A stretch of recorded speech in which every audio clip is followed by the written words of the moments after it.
gentlemen, thank you so much for coming out on this really cold evening. I'm Gail Kimbrough, one of the principals here, and I'd like to welcome you to our scheduling night with our high school counselors and university representatives. You'll learn a lot about classes you can take next year, about CCP options, AP courses. We're an IB candidate school, so you'll hear some about that.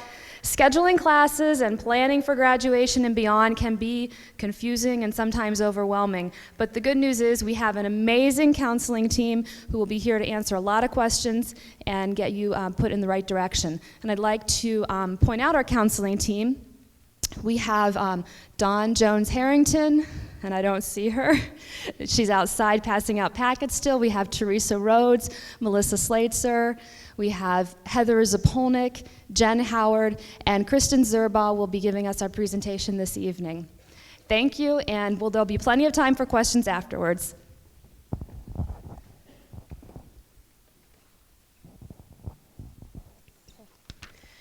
Thank you, Mrs. Kimbrough. So our goal for this evening is just to make sure that you have a thorough understanding of, number one, graduation requirements in terms of what classes are necessary to meet graduation requirements, and also we're going to go over the testing requirements with the new OST tests and the points and all of that. I'm also going to talk about some other things you need to think about when you're starting to schedule, when the student's starting to schedule for next year and beyond, in terms of certain criteria to meet certain goals and so forth. What you have in your hand is a summary of that information that you can go back and refer to. This presentation is also being videotaped, so it will be available on our website, and we'll send it out via email and so forth if you need to go back and check something again. Mrs. Kimbrough introduced a few of us, but just to kind of clarify things about who's who in the neighborhood. This is kind of what I call it our family tree in our academy structure here at the high school. Mr. Babbix and Mrs. Kimbrough are our principal and deputy principal. We have 3 academies for grades 10 through 12. All of you would be going in either grades 10, 11, or 12 next year. So you would be going into one of these 3 academies. And it's broken down with an academy principal, 1 or 2 counselors, and also an academy secretary. It's broken down by alpha, okay? So that's just a quick snapshot of our structure here at Glen Oak. I want to jump right in and talk about graduation requirements by course, and exactly how many credits in which areas are needed to meet graduation requirements and receive a diploma from Glen Oak High School. In the subject area of English, you need 4 credits of English. That's English 1, 2, 3, or 4. That can be honors, that can be AP English, that can also be the CCP English. What it can't be is creative writing or speech class, or we have like journalistic writing. Those are electives that might fall under the category of English but would not fulfill the graduation requirement, okay? Under math, you need a minimum of 4 credits of math to graduate. Must include Algebra 1, Geometry, and Algebra 2. The 4th credit of math can be any number of things, okay? We have the option of doing Algebra 1, Geometry, pre-Algebra 2, and Algebra 2, perhaps if math is not your strength. You can get your 4 that way. You can do Algebra 1, Geometry, Algebra 2, college algebra, or pre-calculus, or statistics. And so you have a lot of options with that 4th math and how you achieve that. But you must have Algebra 1, Geometry, and Algebra 2. For science, you need to have a minimum of 3 credits, and it has to include biology, which is typically taken in the sophomore year, and then the physical science, which is taken in the freshman year typically. And then your third science could be any other science, such as chemistry, anatomy, physics. We have earth science, physical geology. So you have a lot of choices there. Under social studies, you need 3 credits. World history, which is taken in 9th grade. American history, which is taken in 10th, and American government, which is taken in the junior year. For physical education, half a credit. That is the equivalent of 2 PE classes. Each of our PE classes is worth a quarter credit each. Or if you participate in athletics here at Glen Oak, 2 seasons of a sport will exempt you from having to earn credit in phys ed. Okay, you still have to earn the 22 as a minimum, you just don't have to take the PE. That also applies for marching band. Half a credit of health, which if you've come up through Oakwood, through our system here, you will have taken that in 8th grade. If you are new, you can pick that up here at the high school. Fine art, 1 credit of fine art. If you happen to be completing a career tech program here at Glen Oak High School, that fine art credit goes away, okay? And we can go back as far back as 7th grade to look for that one credit of fine art. And then an additional 6 credit worth of electives, and that's your choice, okay? That could be fine arts, additional fine arts. That could be a career tech. That could be, any number of things. If you're interested in speech, or if you like to write and do creative writing, you can take all of those courses towards those elective credits, okay? So, but 22 credits is the minimum. Ohio State testing requirements. So there are 7 tests, end of course exams given throughout the student's high school career in 4 different subject areas, okay? English 1 and English 2, Algebra 1, Geometry, Biology, American History, and American Government. Each of those tests is scored from 1 to 5, 1 being limited, all the way to 5 being advanced, okay? The minimum requirements for points to meet graduation requirements are 18, okay? Breaking it down further, the state says you need to have at least 4 points in English, 4 points in math, and then minimum of 6 points in science and social studies, and then another 4 points from anywhere, from any of the areas, to give you a minimum of 18, okay? So for a freshman, typically that's English, English 1 and algebra, unless you're in an advanced math, so maybe you're taking geometry, or even you may have taken that last year, depending on how advanced you are. And then in your sophomore year, you're taking English 2, American history, biology, and geometry, typically. And then junior year, you're taking your American government end of course exam, okay? Additional pathways to graduation. You can, in addition to achieving your points through taking the end of course exams, the OSTs, as we call them, you can also achieve a college remediation-free score on the ACT and SAT to meet those requirements, okay? We will be giving our juniors in April, all of our juniors, the ACT test for free. Free of charge. It is the ACT without writing. I've been getting that question a lot.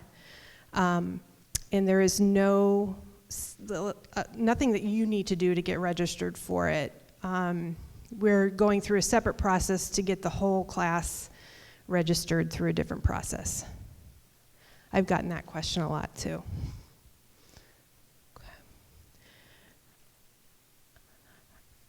I'm going to talk briefly about an academic diploma with honors and what you need to do to achieve that.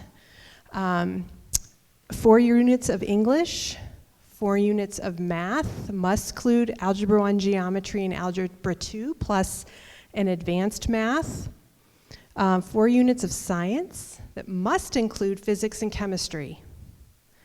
4 units of social studies and foreign language, either 3 units of one language or 2 and 2 of 2 different languages. Okay, so that would be like, for example, either 3 years of Spanish or 2 years of Spanish and 2 years of French. 1 unit of fine art, 3.5 GPA on a 4.0 scale unweighted. That's important because we report both a weighted and unweighted GPA, but the state requires that we report unweighted GPA for diploma with honors. ACTs a 27 on the ACT or a 1210 SAT, the critical reading and math combined. And you can have all but one of those and still receive the diploma with honors. Okay.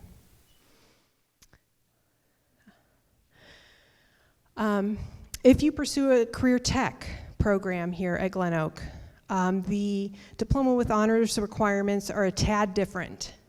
The English is the same with 4, math is the same with 4, science 4 units, but doesn't necessarily have to be physics or chem. It just has to be 4. 4 units of social studies. For language, you don't need to have if you're in a career tech, nor fine art. GPA is the same, 3.5 on a 4.0 scale, and ACT and SAT requirements are still the same. And then a proficiency benchmark established for the Ohio Career Technical Competency Assessment. That is the web exam that's given to all of our career students in their senior year. Okay, it's just a matter of course as a part of being a career tech in the career tech program here. Okay, so that's an overview of the diploma with honors. So those are things you want to think about when you're scheduling, making sure that you're hitting all those requirements. Other things you need to think about when scheduling, making sure that you're athletically eligible. If you play sports, interscholastic sports here at Glen Oak, you need to be passing a minimum of 5 classes or credits for the 9 weeks preceding the season. Okay, so that doesn't mean you take a minimum of 5. Okay, you need to schedule more than that so that there is a cushion. Okay, that has happened to students before. They've taken the minimum, they have a bad 9 weeks, they don't pass, and all of a sudden they're not eligible. And they didn't have an extra class in there to cushion it. So that's my advice if we have any athletes in the audience. Another thing to think about, if you are planning or thinking about possibly playing Division I or II sports, NCAA Division I or II, you have to meet certain academic standards before you will be eligible to play in college. You must, and one of those standards is that you must have at least 16 approved core courses on your transcript from high school, okay? 10 of those need to be completed by junior year, okay? Now, notice I use the word core courses. There are only a certain set of approved courses through the NCAA that they have approved from our curriculum that can count towards that. And Crichton, you know what? If you could click on approved courses, the link that says, and then in that box, Crichton in the far right, yeah, right there where it says code, can you type in 363827? That is Glen Oak's, what they call a SEEB code. And then hit search, thank you. Scroll down a little bit. And this is how you will find which classes are approved by the NCAA that can be counted towards your eligibility in playing Division I or Division II. Scroll down a little bit more. There you go. And it's broken down by subject area: English, social science, science, math. So you can be a little deliberate in what you're choosing if you're thinking about playing at the collegiate level. Okay, making sure that you're choosing things that are on this list that can count towards that. Things that are not on here would be like our fine arts, career tech. And some of our electives are not on here. Really, it's mainly our core academic classes that are on the NCAA list. Some foreign language. Okay. All right, thank you. You can X out of that and go back to the presentation. So I just wanted to point that out to you if you're wondering about which ones are approved.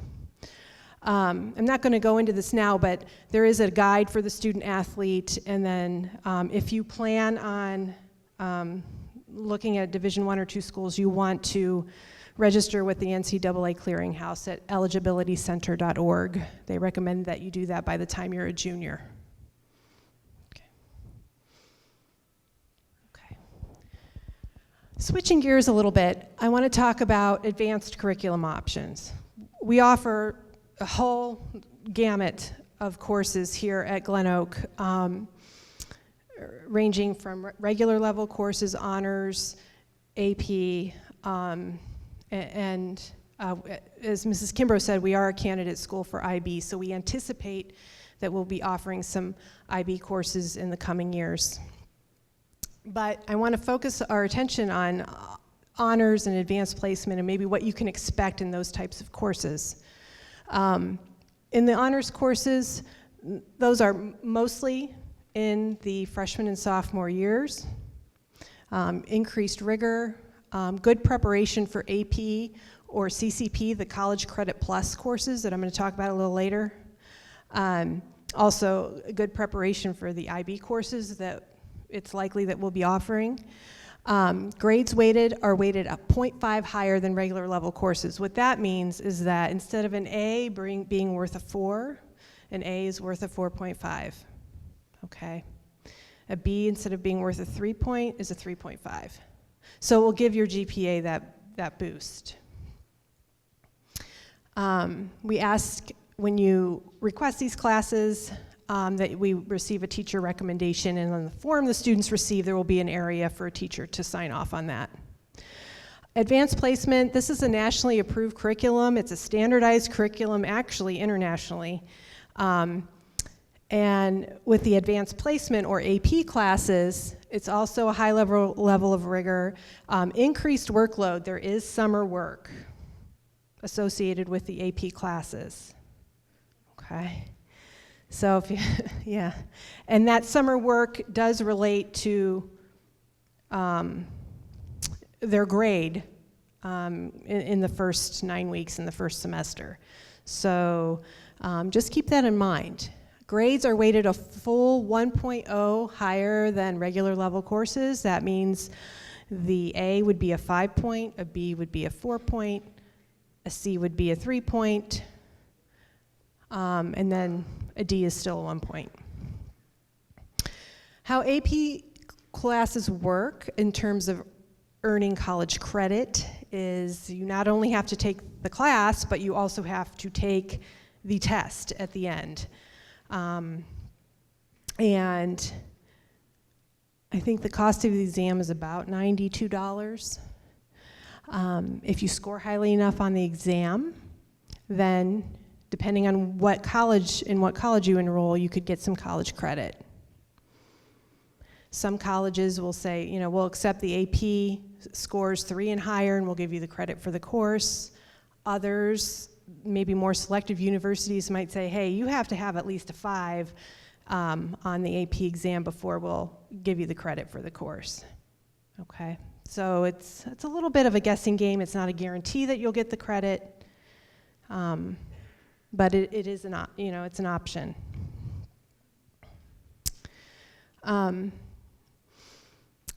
AP classes in general are preferred by highly selective universities. So if you're thinking about applying to kind of a top tier university, strength and schedule is really important to those admissions offices to see if you're taking the most rigorous curriculum available to you. That's what they want to see. Okay. And by highly selective, I would say In Ohio, we're talking about Ohio State. We're talking about Case Western Reserve University. We're talking about Kenyon, Denison, Oberlin, schools like that. I mean, and if you're talking about, I mean, out of state, you know, you're talking about Ivy League schools, you know, University of Michigan, places like that are going to be looking for that AP coursework specifically. Okay. And also we ask for a teacher recommendation for you to take those courses as well.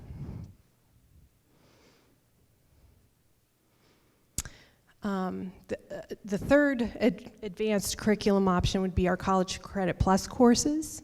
And those are the actual college courses that you can enroll in while you're in high school and earn both high school and college credit simultaneously.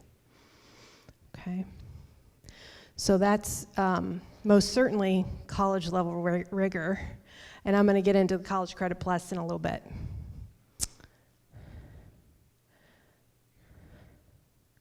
Oops. The scheduling process. Okay, so next week, we're going to be meeting with the students. I think sophomores we're going to see on Wednesday, juniors we're going to see on Thursday, and freshmen we're going to see on Friday. And we are going to distribute the scheduling form, okay, with all of the classes on it. We're going to ask that the student mark the classes that they want to take, okay, bring it back to us by January 27th with student and parent signatures on it, okay. And then it's going to be turned into your student success teacher on January 27th. And I said, please note that these are requests. We make every effort to fulfill all of your course requests. We build the master schedule around the requests, which is why we start this process so early. And we run and rerun that master, rearrange things until we have the highest percentage of success as far as getting the kids the classes that they want, okay? But it's not a guarantee. There might not be enough requests to run a particular class. There may be a conflict in your schedule where two classes will conflict and you'll have to choose. Occasionally that will happen, okay? But that's why it's very important for you to give us as much information as you can on that scheduling sheet, okay? One more note about requests. So that's just what it is. If I'll give you an example. If you are requesting a spot in AP US History, for example,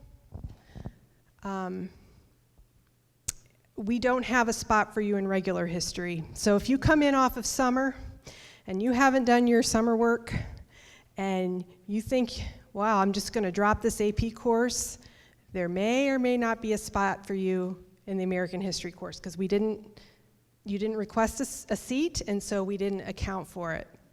That master schedule is wrapped pretty tight and we're real efficient with it.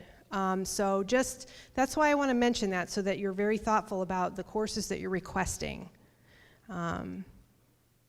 We ran into that a little bit with a lot of students choosing to opt out of AP US History after they had requested it, and it was very tight in our regular American History class because we weren't accounting for those students. We thought they were taking AP US History. So that's just an example about why and how requests are so important.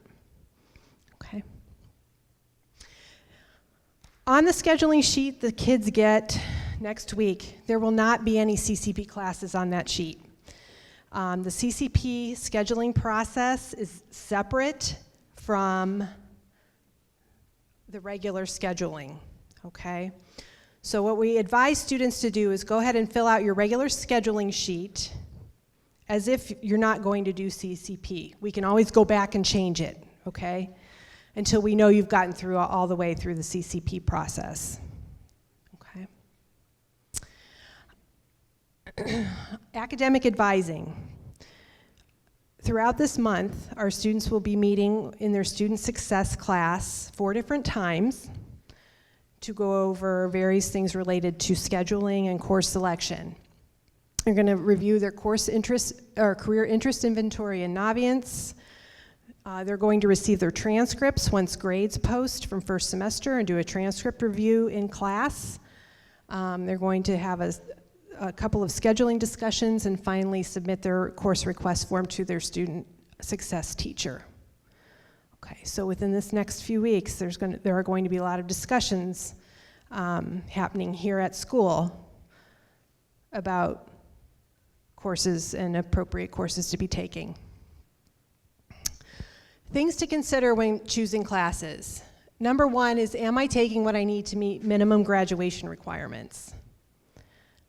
Am I being appropriately challenged by the courses I am choosing? Notice I said appropriately challenged. Every year I have students who think the only right way is to go for broke and like go all AP, all honors, and then, man, do they crash and burn. And those, so for some students, that's absolutely appropriate to have that many, but it's not the right thing for everyone. And that's the great thing about Glen Oak, is that you have choices, okay? So be mindful in what you're picking. Don't choose the classes because you're trying to keep up with the Joneses. You need to take a hard look at yourself and say, what am I trying to achieve here? And,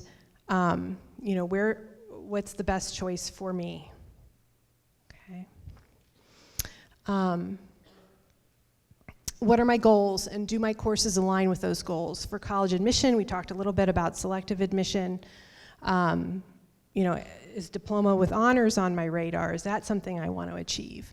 What is my career path? What potential college major am I interested in? Every year I have a student says, well, I want to be a doctor. I said, well, you don't have any science on your schedule. You're a senior. I said, you got to take some science. And they're like, I do? I'm like, yeah. So just think about it. Think about what you're signing up for and making sure it's lining up with your goals. Be intentional with what you're choosing. Also, will the course load I choose allow me to maintain healthy balance between my academics and other obligations? Again, I see some stressed out kids who, maybe haven't left enough room in their life for the other things that are important, like family and friends and your mental health. So it's an important thing to talk about too, and say, how are you? Are you okay with all this? That's a lot. I want you to achieve, I want you to be challenged, but there's always a balancing act, okay? And it's different for every kid. There isn't one right answer, so. Okay. I'm gonna transition just a little bit into College Credit Plus and talk about the process if you're interested in pursuing college credit while you're in high school.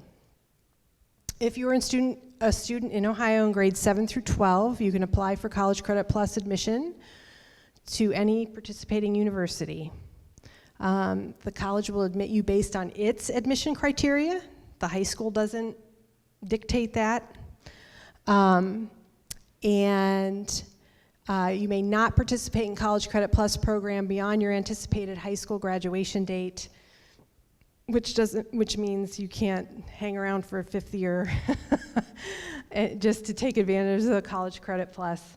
And you may not enroll in remedial or religious courses through CCP. Okay, so those are kind of the framework. How it works,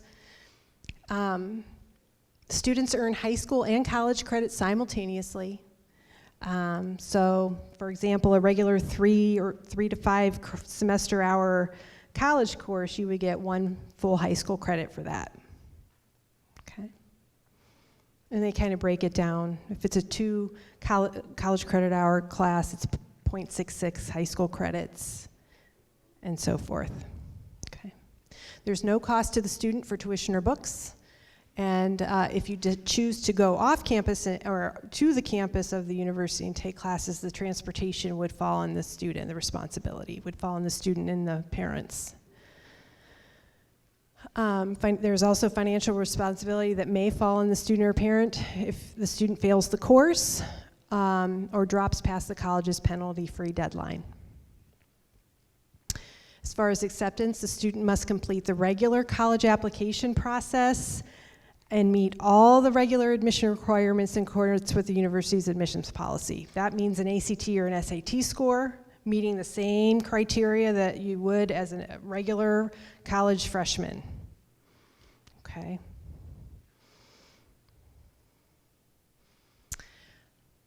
The law says that students may obtain a maximum of 30 semester hours per year, minus the Carnegie units taken at the high school, for a total in their high school career of 120 semester hours. That's the max that will be paid for. And so that's another thing. When you're scheduling, we have to take a close look at the number of CCP courses you're taking versus the number of regular high school classes, and making sure you're not over. And this is an example of a student who's taking 3 regular high school credits to figure out, well, how many college credit hours can I still take and be under that 30 and not go over and be charged the overage. So you can see the maximum number of college credit hours is 30. Number of Carnegie units, in this case, the student is taking 3. Conversion of Carnegie units to college credit hours is multiply line 2 times 3, and you get 9. And then you would subtract line 1 minus line 3 to give you 21. So that's how you would figure it out, okay? So we counselors take a close look at that and make sure that we're not overbooking you, and then all of a sudden you're having to pay for some college credit hours just because you're over. Okay.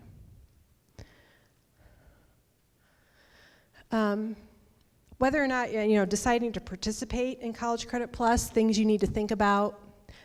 Future plans: will the college I'm going to accept my college credits I earn in high school? Many do, and this serves many of our students very, very well, especially those staying in state, maybe going to public universities. Sometimes the credits will not transfer going out of state. It's a little stickier, or if the university is highly selective, sometimes they just say, you just need to be taking our courses. So again, a little bit of a gamble. There's a possibility you could be taking these courses, earning the credit, and then maybe not transferring. But it really works for most of our students pretty well. High school graduation requirements: if you are using a College Credit Plus class to meet a graduation requirement, just keep in mind that's all tangled up with your graduation. And so if you fail that course, you could be jeopardizing graduation as well. College level work: am I ready? Now, the universities do a pretty good job of screening you academically. They will give you a placement test or an ACT to determine academically if you are ready for this class. But one thing I don't think they talk a lot about is are you socially and emotionally prepared to take this college level course that 20-year-olds are taking? Okay, so that's another thing to think about. They use the same curriculum, the same textbooks, and all of the same expectations apply. Transportation: if you have to think about, well, can I manage this if I choose to go to the campus? How am I going to work out the transportation, and also how will I be able to manage the extracurricular activities if I'm away from Glen Oak?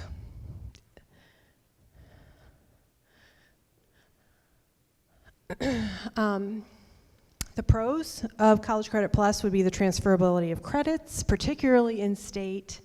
I'm not going to get into this link now, but that is a link to a website that will show you how and where all of the credits will transfer, at least within Ohio. Okay. It's challenging coursework. In the event that your credits might not transfer. You still had the benefit of having that really rigorous coursework under your belt, preparing you even better for college. Weighted grades, if equivalent AP courses are offered in the same subject area. So you still get that weighted benefit with a GPA. And you earn high school and college credit simultaneously. There's no test at the end like in AP. As long as you pass the course, you get the credit, you have a transcript at that university that then you can send wherever you end up. Okay. Cons, it could have a negative effect on your GPA. You know, that's a big weighted grade there on your GPA if it doesn't go so well. It is a permanent academic record that follows you. That is a college transcript, okay?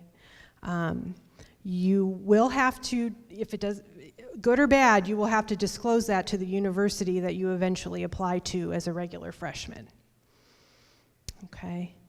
I've had students thinking, well, I'm just not gonna send that transcript. I'm just not gonna send that one. I'm like, okay, well, they're going to find that, and that they take that pretty seriously, because on the college applications, they ask you, do you have any credits at any other universities? If so, please list. And if you omit that, in some cases, they can rescind your application. So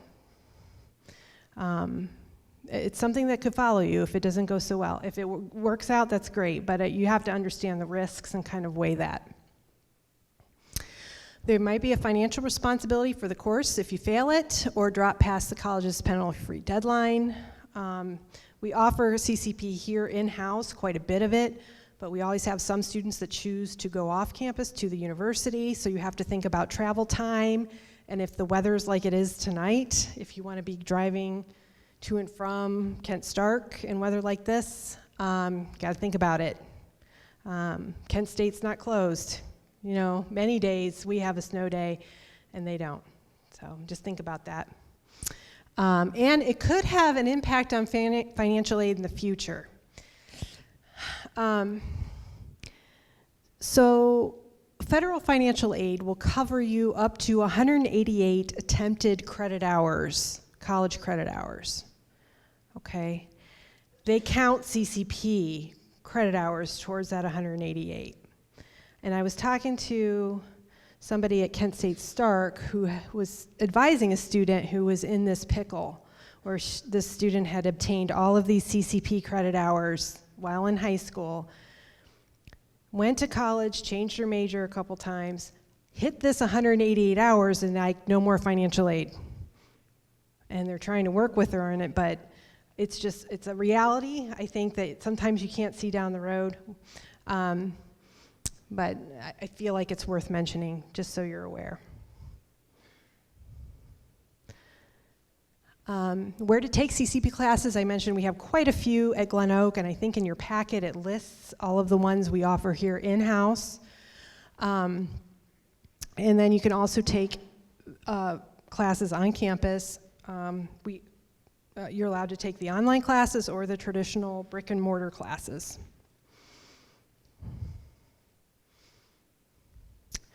Okay, next steps. If you think College Credit Plus is something you want to pursue, the process is this.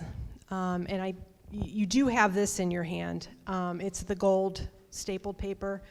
The students will need to submit a CCP intent form to the Academy Secretary or to your Student Success teacher, either one, by January 27th, along with the other scheduling, all of the regular scheduling paperwork. For the CCP taught at Glen Oak, okay? If you want to do CCP at the university, you have until April 1st to let us know. Again, we're asking for it early in January for the ones taught here because it's built into our master schedule, and we have to incorporate that information as we plan, okay? February CCP Advising Blitz. So based on the intent forms we receive from you all in January, we will then call those students down to advise them If they need an AccuPlacer test, which is a placement test that is required by Stark State, we will give them that. We will help them do the online application to become an applied student. We will help them with all of those things. But what triggers us to call them down is that intent form. That's why it's so important to get that in. Okay. You have to follow the deadlines of the university. And once we know that you are accepted to the university, we will then put it onto your schedule here at Glen Oak. Okay, so that's the CCP process. Okay. Any questions about that?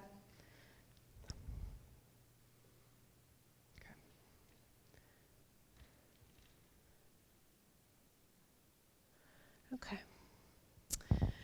That's about all I had tonight. We will be around if you have questions. We're happy to answer those. We also should have some university representatives outside in the hallway with their tables are set up. You may speak with them about what they have in terms of CCP and what you need to do if you're interested in enrolling with them. Other than that, thank you so much.